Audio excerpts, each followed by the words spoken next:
there's nothing like cracking that cellophane and pulling that record out. It just smells great.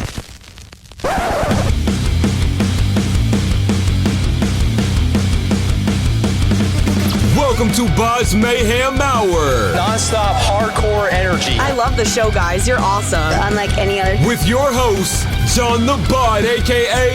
the Bodfather. Man, this stuff rocks.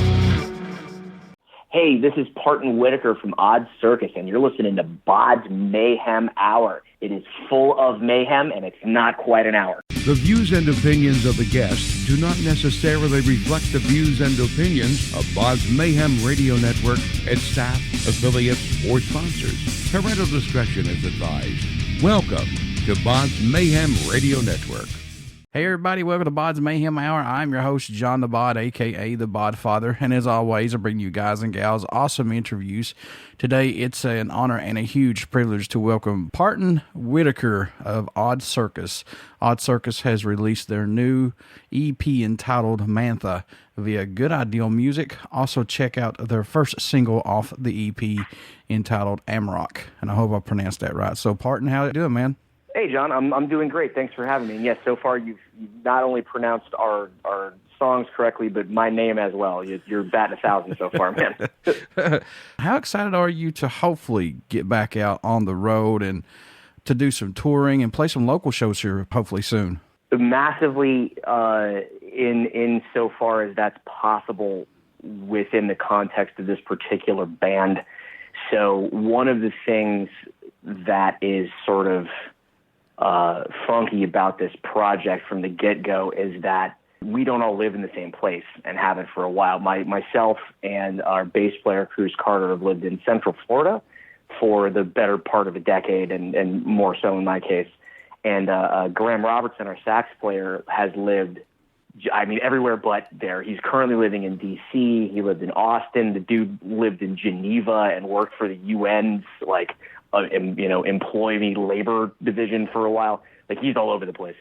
So, but he also is able to travel a ton, and we were really hoping to get something happening in May. Just a matter of kind of collaborating on travel time and so forth. But the fact that it is at all possible is incredibly exciting because we've never really played in front of people. It's been a studio project from word jump, so I want to get in front of people and get weird and loud as soon as is possible. So yeah, I'm excited. The practicality of it, who knows? We'll get there if we can. Yeah, because I want people to experience this live because and we're going to get into this EP with your sound and stuff because it's out there and it's good. So did you find yourself doing anything differently other than working on music, such as like collecting or catching up on anything during this lockdown?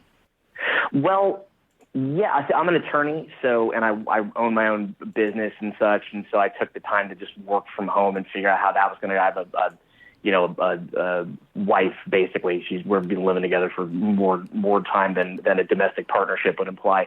We got a kid, we moved like 4 times. It's crazy. So I've really just tried to find stability in the middle of all of this, which has been, luckily, I'm one of the people that was lucky enough to be able to do that. From a growth standpoint, I am the drummer, and I am trying my best to learn how to play stuff with strings and keys.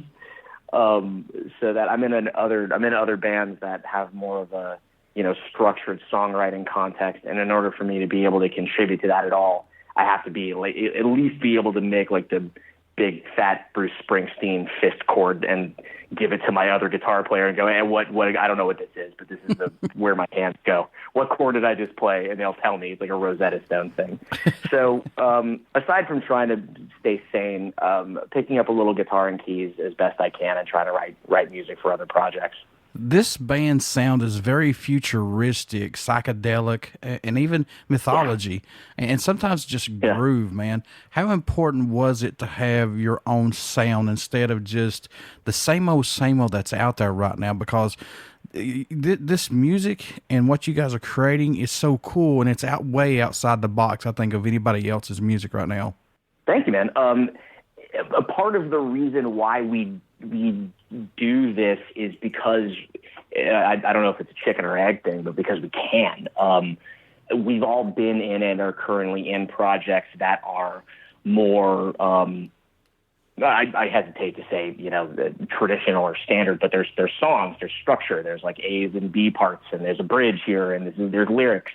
And, Cruz and I were in kind of like a heavy kind of country band, like alt rock country. And Graham is in an Afrobeat band where he plays Barry saxophone and a bunch of other horns and such. And those are really, really fun, but we've got that in our lives. And what the three of us are able to do is sort of switch off expectations, even amongst each other, not just as a group. Like, we're going to go out. I don't even want to pretend like we get together, like, let's go blow people's minds, guys. High five. Bam. Like, we're not that egotistical. But it's sort of like within even ourselves that we don't want to, pigeonhole ourselves and say, well, this song is going to be like, doom metal. This is going to be drum and bass. This one's going to be funk or what have you.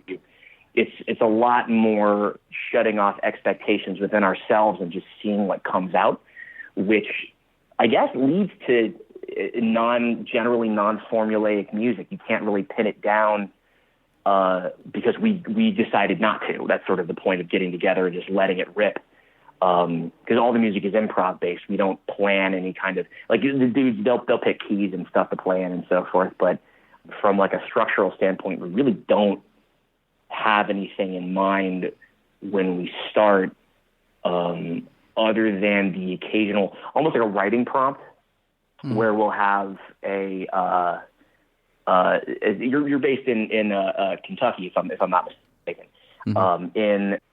I want to say it was in the Blue Ridge, somewhere in the Smokies, but there was a story that we heard about a brick of cocaine that fell out of a plane and landed in the forest somewhere. It was one of those drug planes that like traffic stuff and hide stuff from the feds. And the brick of cocaine dropped out of the plane into the forest, and this grizzly bear, this big black, it would be grizzly, a black bear, found it and just ate all of it and was like dead in a couple of hours. But one of our songs, we're like, let's pretend we're that bear. Let's just play whatever that sounds like. So I don't know if that's structure or not, but that's about as much direction as we will ever give ourselves. So that lends itself to being kind of more experimental as far as genre. We don't know what the hell's coming out. Is this the sound that we're going to get from Odd Circus from here on out, or are you guys going to experiment into more stuff?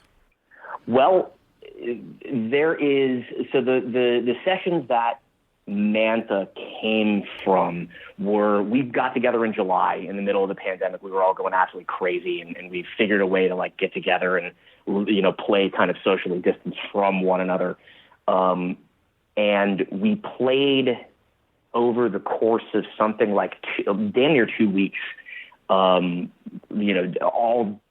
day long, until our bodies gave out. Like, my arms are turned into jello, and my, Graham's lips are noodles because he can't blow a baritone. It's hard work to blow a baritone saxophone. I don't know if you ever tried it. It's some work. But we recorded just hours and hours and hours of music, and genre was just all over the place. And so what we decided to do is release these EPs based on the sort of genre picks, where this last one, Mantha, was a little bit more kind of, driven and sort of rock and pulse heavy. And there's other ones that are, we have a couple of things that are just noise, weird art jazz with no direction and no rhythm. Stuff that's frankly is like doom metal, like sludge. And we're going to try to put those together and release them sort of as genre outlets. So as far as experimenting, we did a lot of that, and it's more a matter of what are we going to release from this thing and what aren't we. But the cap is off. There's nothing that if we can play it from a stylistic standpoint, we're going to take a crack at it. It's too much fun not to try it. So experimenting, that's kind of the point, I guess. Now, I know you mentioned that Graham lives in a different state, but writing the new EP, Mantha, did it challenge you as a band because of COVID bringing this EP to life? And were these songs not seeing a light of day, or are these all new written songs that are on this EP, or were they stored away for a while? They were all part of the session in July. None of it, we don't write songs. We've never written a song. these are all the sessions are all improv based. So the most structure we have is like one of those kind of prompts. We live in Florida, so we took some like Florida Man headlines. There was a guy that like stole a car from a gas station and found out there was a baby in the back seat. He drove the car back and dropped the kid off and drove off. That's as much of, we're like, okay, let's play that. That's as much writing as we do. So all of the structure, any confluences where we're all linking up and playing together and it sounds cohesive, like we would have written something or composed something, we didn't. It just happened. So there's nothing really to tuck away. It's all just from this like experimenting improvisational session where we pulled out pieces where it got the most. There's definitely sections of those sessions where we're trying to find something and it's not releasable stuff unless you really want the box set, but we're not, no one cares about it. We're not, maybe when we get to Neil Young status, we can release like the 10 CD box set of all the bad stuff. But for now, it's just, if we found and locked in together in the middle of a 15-minute jam and we found 6 or 7 minutes of just hot heat, then that's what we're going to put out. Yeah, I apologize about that, folks. When I say songs, I should have said instrumentals, what I should have said. But Amarok is the first single off the EP. Was this instrumental hands down going to be the first single off this EP, or was there another one that you guys are also looking at possibly? Oh, sure. The Amarok was selected with sort of without dismissing the love we have for Amarok, the other tracks on Mantha all have something to offer as like an opening thing. My vote was for Benedek, which is not nearly as deliberately propulsive and intense.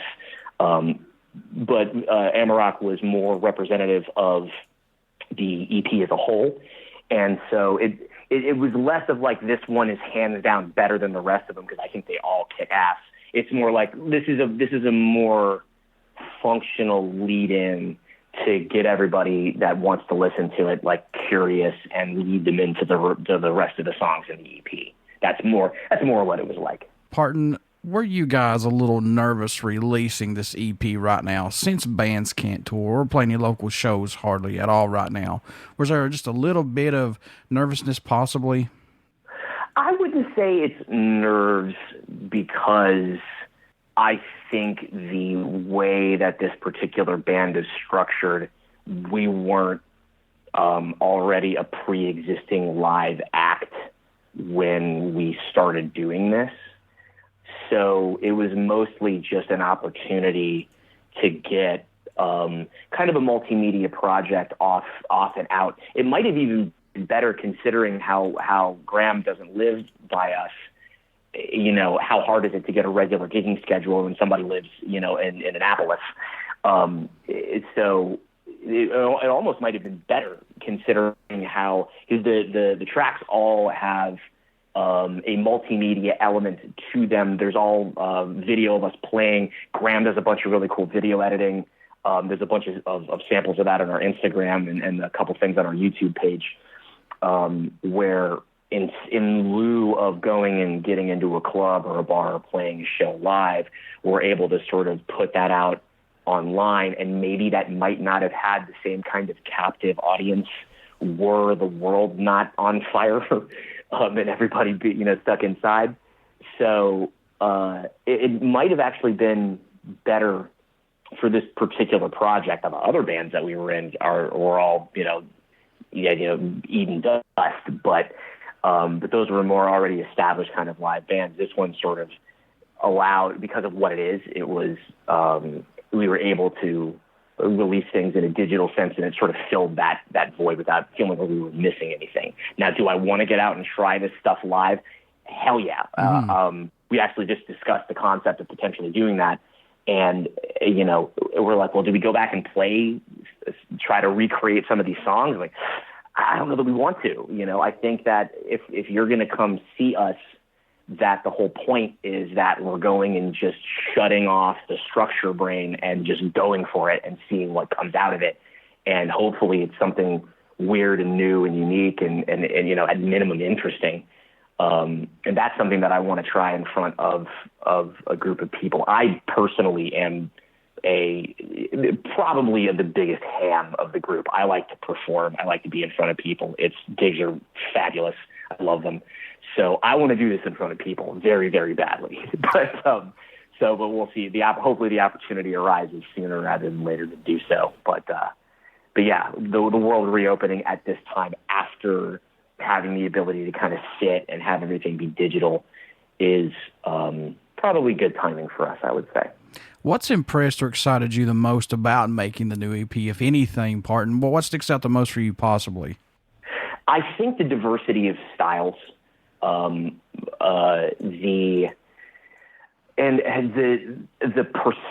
slugging percentage of what sticks with what we played. We played a lot, man. And it was like, for me anyway, you know, I played like Animals from the Muppets. Like I go nuts. And so we did a live stream on Instagram of the broader sessions that these individual tracks came out of. Like, you know, the Amarok was, you know, 4 or 5 minutes long or whatever it is. The jam that led to Amarok was something like, you know, 11 or 12 or something like that. So we listened to all of it and saw the video corresponding to was actually performing, which I hadn't seen at all. The other guys, Graham and Cruz, had been editing all this stuff in much more deeply than I had. There was a part of it where halfway through this song, I don't know if it was Amarok or not, like, I remember doing this. I felt like I pulled a muscle in my shoulder. I stopped. Like, I had to stop in the middle. There was this big pulsy jam going on, and I had to kind of wind down the drums for a minute and, like, stretch myself out and then start up again. And then we just didn't really lose steam. And both parts, even before kind of pre-injury and post-injury, both of them had so much interesting, valuable connection between the three of us that is just, it's really hard to recreate that kind of relationship with other musicians, that like just blind trust that you can really go for it, that if I stop playing and I need to like stretch my hamstrings because I'm cramping up, I need to like have a Gatorade and a banana to get some potassium in me, that they're going to keep cooking and we're going to find sweet spots again and again and again. It gets easier to find those things and more fun and vibrant to find those things every single time you play. And this was no exception. Any tracks standing out more to you than any right now on the EP? I know it must change every time that you guys listen to it. I know these are your babies, but are there any that stick out for you personally? Yeah. Wendigo is probably the one that I've gravitated to the most, partly because it just sounds a little different than the other tracks. It's a little bit more spacey, a little bit more psychedelic. I really like the groove I'm playing, just as sort of like a self-indulgent, like I like what I did on that song the most. But Cruz and I really link up rhythmically. The cadence of the drum and bass on that track are really bouncy and slick. Graham's doing all kinds of incredible soundscapey stuff on top of it, and it's smooth as hell, man. It's just a really cool song. And that one's the one that I come back to the most, notwithstanding the propulsion of the remaining other tracks on the EP. But that one just got kind of a different flavor, and a really interesting, drum choice, I guess. So that's where I've been gravitating the most lately. But like you said, if I'm on one, who knows? If I have to drive somewhere in a hurry and I'm late, I might put on the other tracks and get there a little faster. Was there a track that you guys were working on that ended up sounding different than intended when it was first brought to the table? Not that I know of. That would probably be, I'm going to have to plead the fifth here, that Cruz is, aside from being a badass bass player, was also the engineer for the overwhelming majority of what we recorded. He was the one that cleaned things up. Graham definitely helped, and the recording setup, the physical setup, was in a place that his parents live. And so the physical setup was a collaboration between the two of them and so forth. But the refining of what the recordings was mostly what they did. There wasn't any huge things added after the fact. There weren't really any huge left turns from what we initially recorded. Most of what was there was already there in the moment. It might have been kind of pushed to the forefront, or like a mixing choice or something to that effect, so that if something was, if it felt like the drums were a little light and something that I would, we'd push those forward or bring them back to change kind of the atmosphere, but nothing huge. Most of the sonic choices and most of the atmospheric things, and the percussive elements and so forth, those were there, and they were just kind of brightened or darkened or shuffled around a little bit as far as intensity to kind of tell the story of the song a little bit more clearly. Now, you guys have some awesome artwork done on this EP, and that was done by Katharina Masonbacher. How was working with her on this? So we, this is another one that I'd have to defer to Graham on, because he found her online. So the first record we did, Lunatic Children, we commissioned the artwork from a dude online that we looked at his art on Instagram, and we were kind of blown away. And we commissioned him to do a piece. This time, she'd already made this. The cover for Mantha, she'd already done it. And we found her in the same way we found the other, the previous artist. And, we were talking about, do we want to get her to do something? How do we want to approach this? And Graham found this particular piece of art that she had already done. And we just kind of, everybody's jaws hit the ground, and we're like, that's dope. Okay, yeah, how about we just ask her if we can use that, please, and thank you. And she was, obviously gracious enough to let us do so. And it's cool because, if I'm not mistaken, and the boys will fact check me if they need to at some point, I think that picture, I can't remember if it's chicken or egg, but there was some sort of concurrent choice to both have that be the album art and to name the songs after monsters. And so I don't remember if one led to the other. It might have been that we picked that picture and then we're like, hey, that's kind of a cool monster thing. What if we named all the songs after these mythical monster creature type things? And so this is kind of collaborative, eureka moment between everybody. But that art is so cool, man. And I don't know if we're definitely not opposed to using her again. I believe we have another EP that's, I want to say that it's mixed and edited and it's getting mastered now, and I don't have a release date, but it's at, this summer, sometime this summer. And I don't believe we used her again. I think we found another artist to do something a little different. But we keep tabs on these folks that we work with because they're brilliant, and it's just so nice to be able to dig into this well and find somebody that makes something so cool, so much so that it even inspires a part of the project in general. Do you see the growth of this band from 2019's debut, Lunatic Children, up till now? Oh, Lord, yes. Okay. Yeah, absolutely, yeah, 100%. So I see growth with us every time we play, and we've been playing together since, God, I mean, Graham and Cruz went to elementary school together, so they've known each other since they were little baby boys. How this project started, to give you the history lesson, is that every year for Christmas, everybody would come back to town, and we would go to Cruz's mom would have a party at their house, a big Christmas party, and they'd, all the ugly sweaters and all that fun stuff. And after the grandparents had gone home, and the, young adults to regular adults were kind of, burning the midnight oil, we would go to Cruz's room and we would just jam. Any musicians that were around, we would just play together. And so we would do these things, and these jam sessions that we would do would last these 30, 40 minute long stretches. And, you know, the first time we did it, we're like, that was really good. I think. Did anybody remember what we did? No?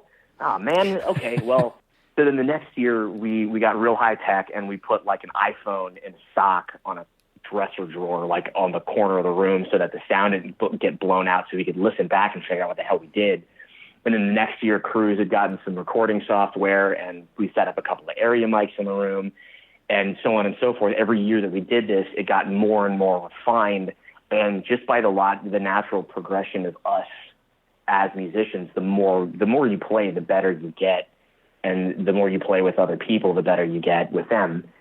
So every single time we play together is just one more opportunity to refine the kind of granular connections that we make without really having to speak to each other. And this last project was no different. By the end of it, you know, all of us were just completely booted, just so tired. But mentally, we were still on fire. You know, if we had the opportunity to, like, everybody gets to take a LeBron James ice bath for a whole day, and then the next day we go back and do it again, we would have done it. So I think we get better every time we play. That's how I see it anyway. It certainly feels that way. Partin, you are not a heavy metal band or loud band until you play a nursing home, and then when they're eating. Then when you strike that chord and you get loud and watch their food fly across the table, then you know you've made it. That's a song about a horse. Yeah. That's actually happened. That was actually told on BODS Mayhem Hour. A band that I was interviewing said that they actually played a nursing home and these people were eating. And then when they went into their first song real heavy, they saw food fly across the table on the floors. So I was like, yep. That's wonderful. I was like, that's the best thing I've ever heard. I would love to see that on video. I know that's weird. Yes. No, that's the whole point. Is if I don't, that sounds like a Saturday Night Live sketch or something. Oh yeah, for sure. Bring the metal band into the nursing home and then kabam! Like, who let you in? Did you not do? Who's booking this show? Yeah, really. I mean, are they going to mosh? That's so wrong. I shouldn't have said that. Oh God. It's mush. Yeah, it's a nursing home. They mush. Goodness gracious, we're going to hell. All right, Partin, what do you hope everyone takes away, or message you hope they hear while listening to any of Odd Circus music in general, man? What do you hope they get from it? So I hope that there's always a desire to have somebody kind of lock in and just at least be interested. I hope it makes you make church face a couple times, or you do that gritty, like, oh man, that's it. Mm-hmm. I hope that happens a couple of times. Conceptually, I would like it if people recognize that what they were listening to wasn't something that was structured beforehand and listen to it with that kind of ear, that it's just, we're making this up and that's where this is coming from. Because I think that the end result of it is different. It is interesting, and it kind of, you know, bends out of genre and so forth. But that construction process is so built into it that I hope people kind of are able to feel that. That would be nice. So what made you want to become a musician? What was that spark for you, if you can recall, possibly? I mean, I know that's a long time ago, but what was it, man? So when I was growing up, my both of my parents are they don't play. Like, my dad plays a mean harmonica, and now he plays the saxophone a little bit. But I was a very music-centric kind of family. Weird stuff too. My mom liked, you know, dance music and stuff. She's a badass Cuban lady, and she likes to dance, and God bless her, because I do too. And my dad was playing me, like, you know, Frank Zappa and Miles Davis, and when I got older, like Ween and Primus and all this stuff. So I was saturated with music pretty early on. I didn't start wanting to actually play anything until I got into like middle or high school. And even then, my folks wouldn't let me play what I wanted. I wanted to play the drums, and they said, hell no, because of course they did, because drums are gigantic and loud.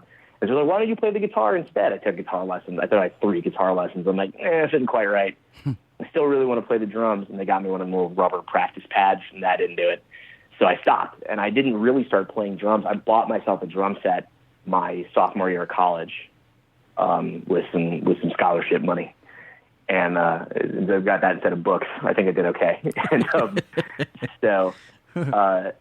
I had just been, especially when I got to college, I saw bands of friends of mine just really enjoying the experience myself. I started to go to festivals a little bit in a way that I just wasn't allowed to do when I was in high school, and you can't get loose like that.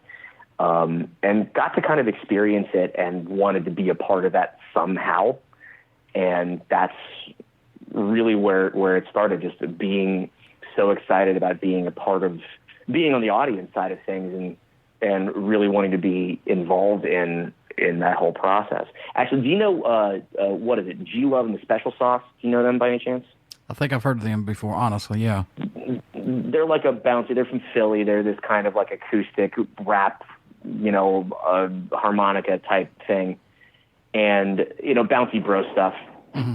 But I saw them live, and at some point the drummer got into a solo that turned basically into drum and bass, like proper heavy electronic stuff. And I'd never seen a human being do that before. And I went like, oh, people can do that. And so I figured I'm a people. And so maybe I could do that. And so within a few months, I'd gotten money together to buy a drum set and started to figure it out. Did you have a go-to album or song that just affected you as far as giving you inspiration or just took you away for a while, man? Did you have that possibly? Or do you have that today maybe? So from a performance standpoint, yes, and it sort of shifted over time as I got better. When I was first starting, I would listen to a lot of down-tempo stuff like Thievery Corporation and like, Massive Attack and stuff with like big, cool drums that weren't really complicated, that you could, you miss the ghost notes on those things because you're not really that good yet, but you can play the main part of it, stick it in your headphones and just let go. And then as I got older and I wanted to play harder and faster, I got into more funk and jazz, like Medeski, Martin and Wood and Soul Live. That was this really propulsive kind of funk stuff. And by the time now, if I want to warm up, I broke my ankle pretty recently. I swear to God, I fell through the roof of my attic through the floor into my garage. Way to go, Chevy Chase. I'm saying, I know, it was ridiculous. It was comic. It was like a cartoon. But I started to get kind of back into it, and my go-to to see if I've still got it is playing the Mars Volta's D-Loused in the Comatorium and try to play as much of it as I can. That's my get back into throwing elbows kind of mindset. For my own personal just existence, I suppose, the first time I ever really got blown away by an album, probably beyond being a kid. Like when I was growing up, I'm a 90s kid. So Nirvana and Soundgarden were on the radio, which is a really, really, really big deal. Soundgarden is one of my favorite bands. Radiohead's OK Computer absolutely floored me because I'd never heard anything quite like it. And it's just, I didn't, the combination of a million different kinds of genres all blending together in this really powerful way made a really huge impression on me. And that's kind of the high-minded, pushing your glasses up while I actually answer. Really, though, my favorite band in the entire world is Ween, because they're weird and loud, and they don't give one red shit about whether, what kind of music they're playing. If it's a good song and they wrote it, they're going to play it. Yeah. So that's more where I find, my center is genre infidelity, is where I call it. Whimsy, high levels of skill used for silly purposes, big, loud, fast. Have fun with it.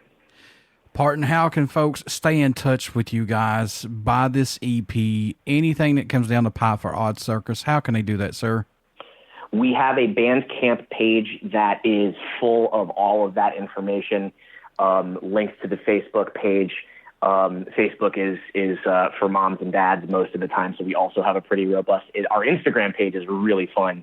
Like I said, Graham has made a bunch of really interesting videos and clips of stuff that may or may not see the light of day in any kind of recorded release form. For example, I had this job and I quit that job, and the job before I left, it had a parking garage connected to it, and I guess it's been long enough that I can say this. We snuck in. I still had my little key to the gate to the parking garage, still worked on my last day. We went up to the roof of the parking garage and played and recorded for, 30 minutes or 45 minutes or something like that. There's videos of that on the Instagram, as well as teasers and things from when albums are coming out. And then if, we've got a pretty quick response time for anything that you post on social media. If you have questions for us or you want to just talk about stuff, we're there. It's just us three dudes. We're just guys, and we like doing this, and it's super fun to talk to people that are into what we're doing. We're into it too. So we're just really happy to hear from anybody that hears it and goes, "That's really fun. I really like that." I'm like, cool. We had fun making it. That's the energy. That's what it is. And Partin, before I let you go, would you care to do a promo for my show? Yes. Hey, this is Partin Whitaker from Odd Circus, and you're listening to BODS Mayhem Hour. It is full of mayhem, and it's not quite an hour. Everybody stick around. We got some great stuff coming up, and you only hear these interviews right here on BODS Mayhem Hour and BODS Mayhem Hour Podcast. Please get out and check out our Facebook page. It has our podcast link and our YouTube link, and trust me, you want to subscribe to our YouTube link because we give giveaways just about at every tier, and we're going to be making up some stuff to you guys because we need to give away some more giveaways. That's for sure. Also, please check out Odd Circus. If you like futuristic, psychedelic mythology, stuff like that, groove stuff, come on, instrumental stuff, give this band a chance because you will be sucked right into it. They are good. They're good for what they do. So, Partin, I wish you guys nothing but the best of luck, man. Thanks, bud. It's been absolutely fun talking to you, man.